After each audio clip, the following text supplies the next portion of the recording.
o de Boric en Chile, Gabriel Boric, yo estaba al pendiente de su discurso y hablaba de bajar el precio del gas, de acabar con la mafia de las farmacéuticas para que bajen las medicinas. Dije yo, chingada madre, se López Obradorizó el presidente electo de Chile.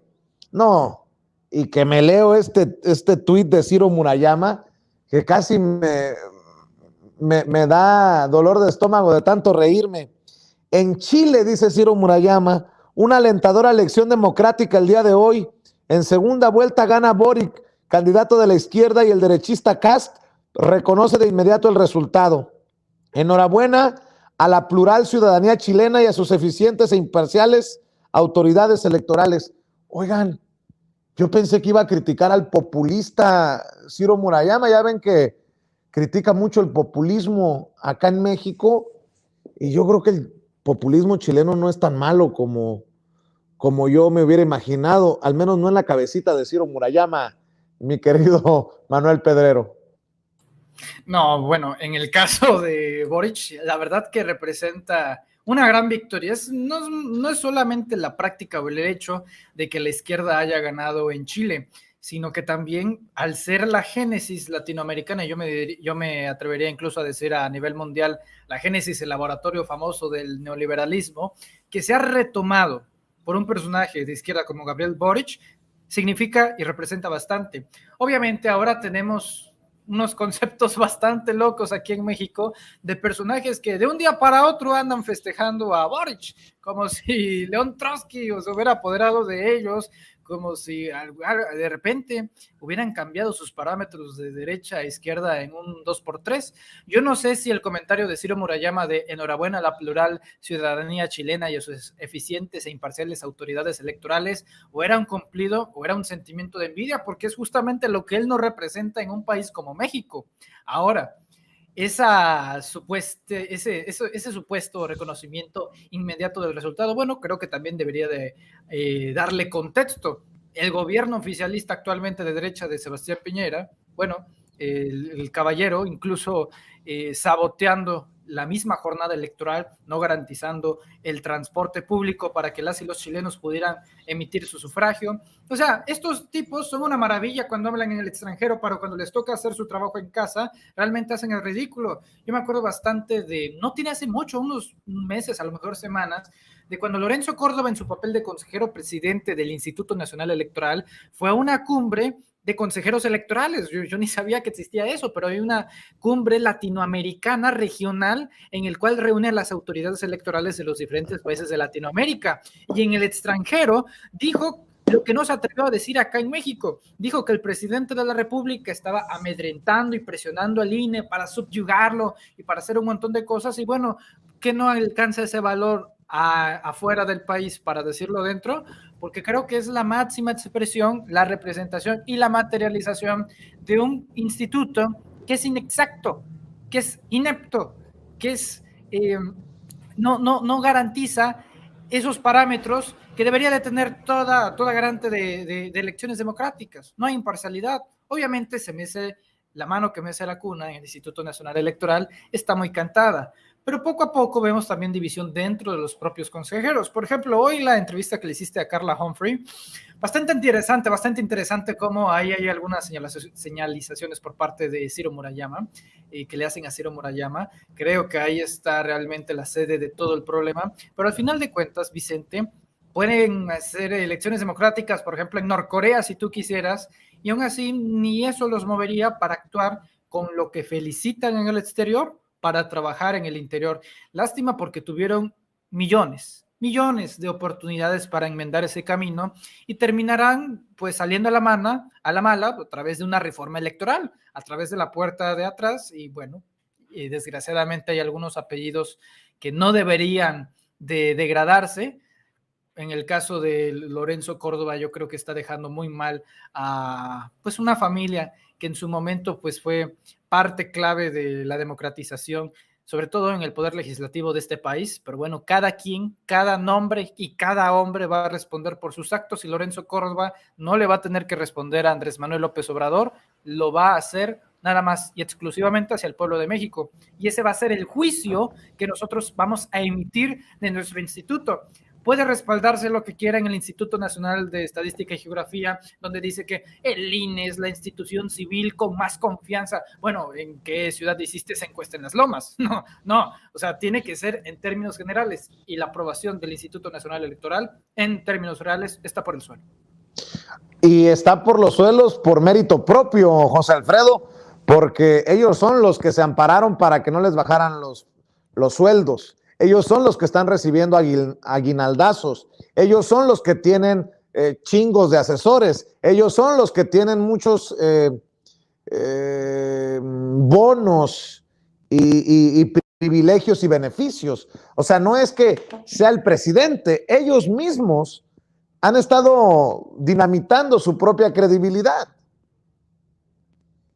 Están sumidos en el descrédito, están vueltos locos, están, como decía Miguel la vez pasada, fuera de la realidad, están viviendo en algo que la verdad es que no entendemos, no nos cabe en la cabeza tanta insensibilidad, tanto alejamiento de la ciudadanía, que bueno, estamos manifestándonos de una manera pues ejemplar, y reuniendo más de 3 millones de firmas. Y déjame comentar algo acerca de la llegada de Boric, porque fíjate que algo interesante ocurre en la vida de Andrés Manuel. En 1973, Vicente, Andrés Manuel López Obrador entra a la UNAM en 1973. En 1973 es el golpe de Estado a Salvador Allende, que es uno de los políticos que más ha influido en Andrés Manuel López Obrador. Él lo ha dicho en repetidas ocasiones, y justo en 1973, a partir de ahí, unos añitos después, entra el neoliberalismo, como bien lo mencionó Manuel, como pues un laboratorio ahí de los Chicago Boys en Chile. Y entonces la llegada de Boric significa pues ya una fase parecida a la que estamos viviendo en México, en donde Andrés Manuel López Obrador, cuando presenta el Plan Nacional de Desarrollo, da por muerto al neoliberalismo en México. Y creo que lo mismo va a ocurrir en Chile con Boric, que ya venía dándose. Por ejemplo, ya se había eliminado la Constitución de Pinochet, pero bueno, ya se venía haciendo el caldo de cultivo. Y en este sentido, pues vamos a ver algo muy interesante. Hoy en la mañanera, voltea Andrés Manuel López Obrador a ver al canciller francés, que le dieron la orden del águila azteca, y le dice: François Mitterrand hubiera estado muy, muy contento del resultado que hubo en Chile. Me pareció muy padre ese comentario que le hace el canciller francés, porque denota una sintonía tanto con Europa, con Francia, que es uno de los países fundadores de la Unión Europea, que es el que pues implementa, vamos, los derechos humanos, de la libertad y la fraternidad, y ese comentario que le hace al canciller, como que dijo: estamos alineados Europa y América Latina. Entonces me pareció muy interesante, y va a haber algo muy profundo con la elección en Chile, por esta cómo Andrés Manuel López Obrador llega a la UNAM justo cuando se da el golpe de Estado, y también cuando los maestros chilenos llegan a la UNAM y se convierte en la casa de los exiliados chilenos, la Universidad Autónoma de México. Y entonces esto lo menciono para que se entienda el nivel de importancia que Andrés Manuel López Obrador le puede estar dando al triunfo con Chile, porque es determinante, y va a influir, va a ser, vamos, ya América Latina, ya nomás nos falta Brasil, que esperemos que Lula se lleve de calle la elección. Y pues bueno, viene una armonización que se está viendo incluso hacia Estados Unidos, ya un poquito más sensibles al tema migratorio, por ejemplo, al tema laboral de los migrantes. En Centroamérica también, pues con mucha influencia nuestro presidente ahora que el presidente de Perú pues le dice, oye, pues ayúdanos, ¿cómo le hacemos? Y con esta relación inédita, porque así también se dijo en la mañanera con Francia, pues bueno, parece que estamos en un momento muy importante para los progresistas del mundo, y pues entre más crece esta influencia de Andrés Manuel López Obrador, mientras más crece la influencia de la 4T en el mundo, pues más se hacen pequeños estos grupúsculos que ya no les queda nada más que dinero para estar comprando medios, para estar haciendo sus últimas pataletas, pero eso le beneficia también a nuestro presidente, porque entre más se haga evidente su falta de democracia, entre más se haga evidente que están ya del lado total de la mafia del poder, pues bueno, se desacreditan, como tú decías, Vicente, y pues bueno, nosotros seguimos avanzando mientras ellos se revuelcan en el lodo del descrédito. Pues les cuento que hace unos minutos acaba de salir en Twitter Poncho Lorenzo Córdoba a revolcarse literalmente, a tirarse al suelo como víctima, y escribe: hay quienes no saben cuáles son los costos reales de una revocación de mandato, o sabiéndolo mienten y descalifican vulgar y arteramente. Aquí explico lo que le costará hacerla al INE si se quiere que cumpla con lo que establece la ley y no hacer un remedo de ejercicio. ¿Por qué cuesta 3,830 millones de pesos la revocación de mandato? El instituto requiere de recursos necesarios para llevar a cabo una eventual revocación de mandato, con todos los estándares requeridos por la ley. Y escribe en esta gráfica que presenta Lorenzo Córdoba: 27.2 millones de pesos costaría la campaña de difusión entre foros, spots, inserciones en medios, activaciones, para llamar a participar a 92.4 millones de personas. La instalación de 161,490 mesas receptoras con impresión de materiales, tinta indeleble, crayones y otros costaría 1,471 millones de pesos. Costaría 1,212.3 millones de pesos la contratación de 32,451 capacitadoras y capacitadores electorales, 5,450 supervisoras y supervisores electorales, así como personal técnico para visitar a 12 millones de personas sorteadas, capacitar a 807,450 personas funcionarias de casillas. Costaría 31.8 millones de pesos la impresión de la lista nominal de electores, sistema de conteo rápido y participación de mexicanas y mexicanos en el extranjero.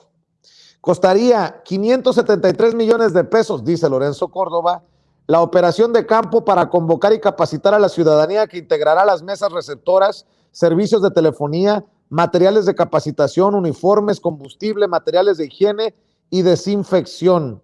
Costaría 1.7 millones de pesos la atención a visitantes extranjeros que participan en la observación electoral. Costaría 3.1 millones de pesos la verificación de las firmas de apoyo a la revocación de mandato. Costaría 3.3 millones de pesos el monitoreo de propaganda y encuestas en medios impresos en los 32 estados.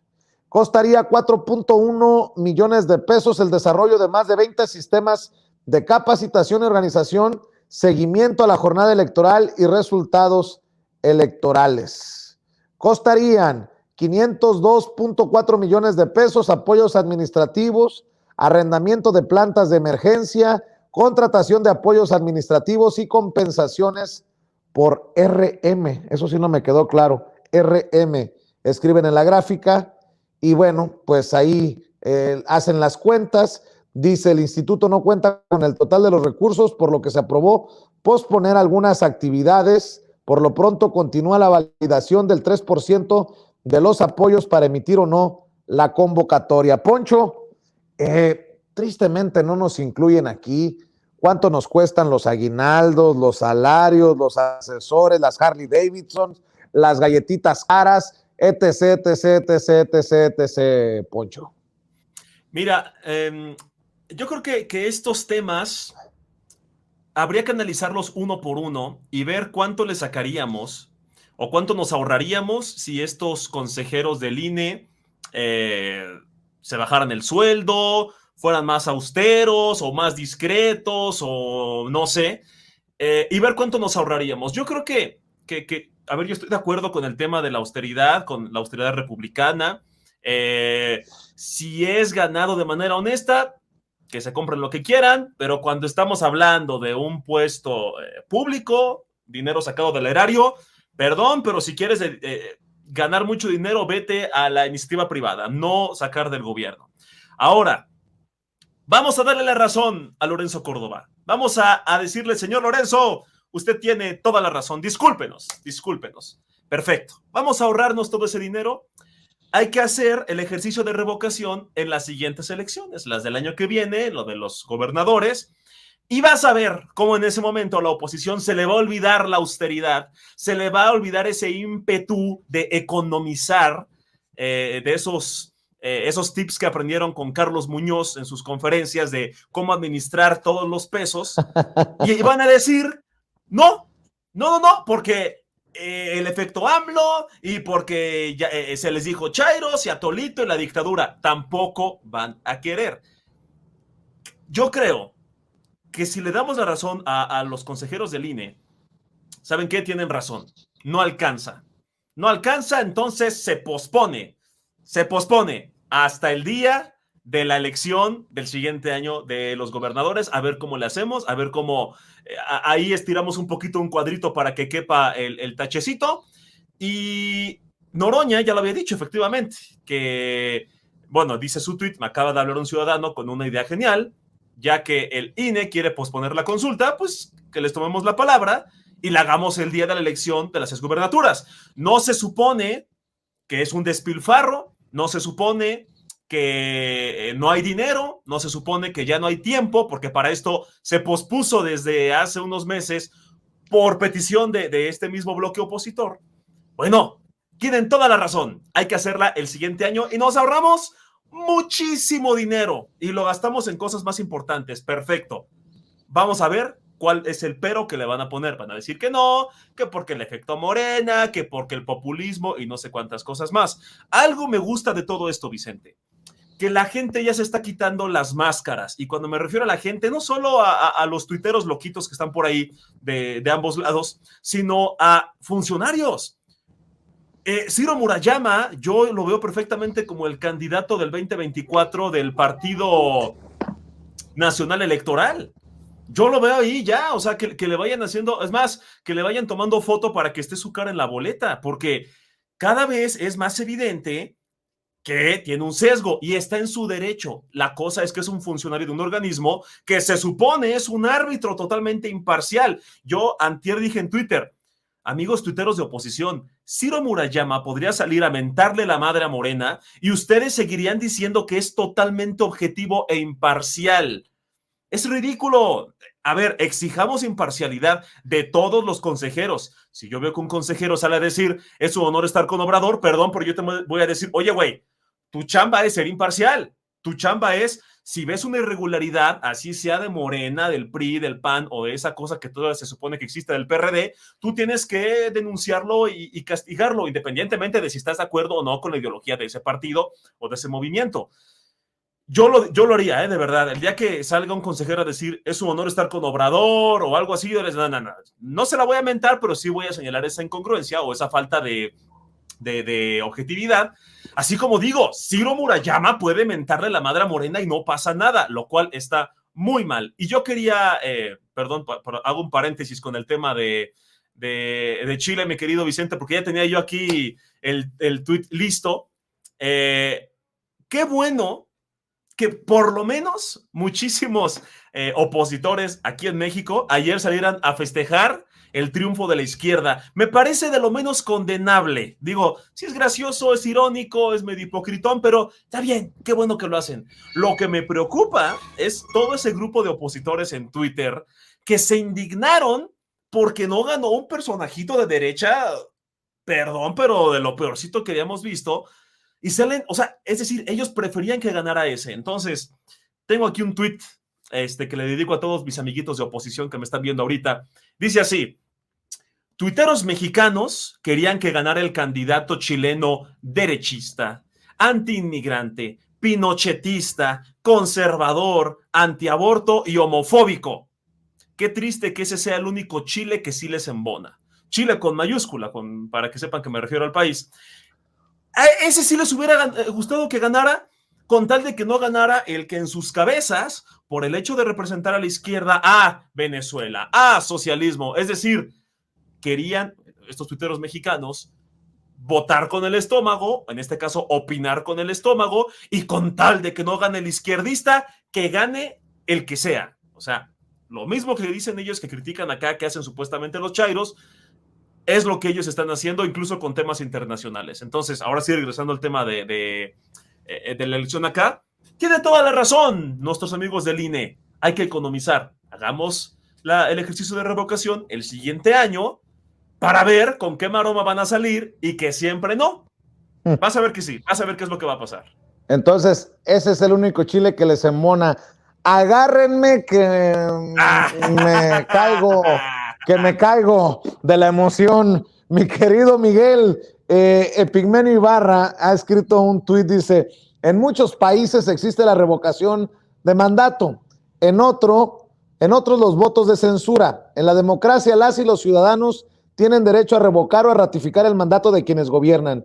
¿Por qué aquí Córdoba y su pandilla? ¿Por qué las élites nos niegan ese derecho? Pues más claro ni el agua. Bueno, Vicente, no te vayan a agarrar, por cierto, allá atrás en tu escenografía, descuidado, que luego hay cables sueltos. No, si quieres te doy un par de razones para que lo pienses bien, lo que vas a decir. Lo llevaremos a otro escenario, este otro alternativo.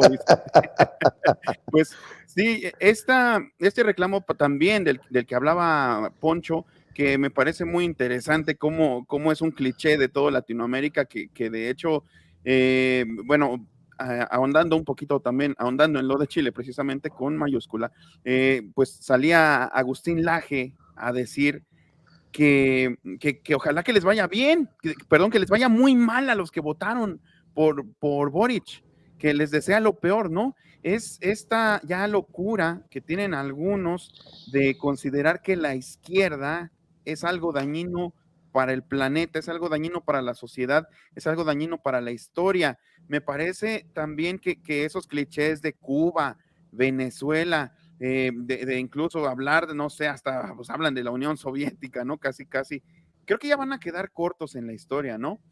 Yo aspiro a que haya un momento en la historia de Latinoamérica en que izquierda ya sea tal vez, no sé, sinónimo de Andrés Manuel López Obrador. Para mí izquierda también es algo como, por ejemplo, Pepe Mujica en Uruguay. O sea, historias de éxito, ¿no? Como dicen precisamente gente como Carlos Muñoz. Y creo que ya nosotros nos podríamos erigir, o México se podría erigir en este periodo como un hito histórico que sea el sinónimo de izquierda, una izquierda que funciona, una izquierda humana y una izquierda a la que pues se le debe de respetar. Y precisamente en este contexto, no nada más como izquierda, sino simplemente como un país bien gobernado, como un estado que de veras se precia de hacer caso a sus ciudadanos y donde sus ciudadanos son tal, porque hay que decirlo, bueno, a mí me enseñaron cuando estudiaba en la misma escuela que el presidente, en la Facultad de Políticas, que un ciudadano es una figura que es superior al Estado de Derecho. ¿Por qué? Porque en el Estado de Derecho pues nada más vamos y votamos y nos olvidamos, ¿no? Y eso es lo que nos proponen. Eso es lo único que ponen a nuestra disposición, las urnas. Las urnas cada 6 años o cada 3 años, las federales y las intermedias. Pero los ciudadanos son consultados en todo momento. Los ciudadanos son tomados en cuenta en todo momento, porque son actores activos, valga la redundancia, no son actores pasivos del entramado democrático, sino que son en todo momento participativos. Y a través de qué se participa, pues no es otra cosa. O sea, esto data desde las polis griegas, desde las ciudades-estado griegas. Por eso tiene un nombre griego que se llama referéndum.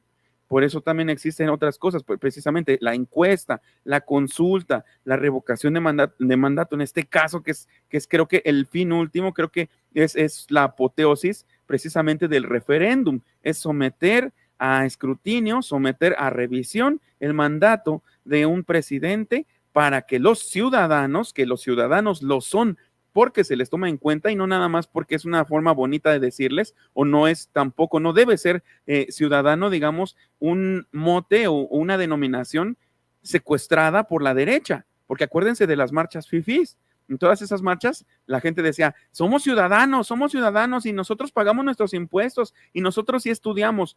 Lejos de estupideces clasistas, lejos de reivindicaciones partidistas, la palabra ciudadano, o más bien a la palabra ciudadano, al término ciudadano, le vamos a hacer honor ejerciendo precisamente nuestro voto o nuestra capacidad de pensamiento crítico en todo momento, y el gobierno que no nos lo proponga, pues ese sí es un gobierno de veras reaccionario, porque un gobierno progresista precisamente pues va a ser aquel que nos trate como ciudadanos y no que nos trate como tontos. Nos trataron como tontos durante muchas décadas y ahora quieren seguirnos tratando como tontos al decirnos que un ejercicio que nos va a abrir las puertas de la verdadera ciudadanía en realidad nos perjudica, ¿no? Nos perjudica, y nos lo dicen estas personas que se van a llevar pues el aguinaldazo de 1,100,000. Entonces, pues hay que estar atentos a todas estas cosas que son paradójicas, a veces dignas de una novela surrealista, pero que ocurren en México. Y pues nosotros, es que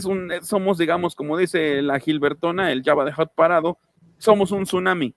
Los ciudadanos somos un tsunami, ya no nos van a parar, porque ya descubrimos lo que significa tener el poder en nuestras manos, y pues aunque no les guste, tarde o temprano vamos a tener mucho más peso que todos estos oligarcas. Déjenme cerrar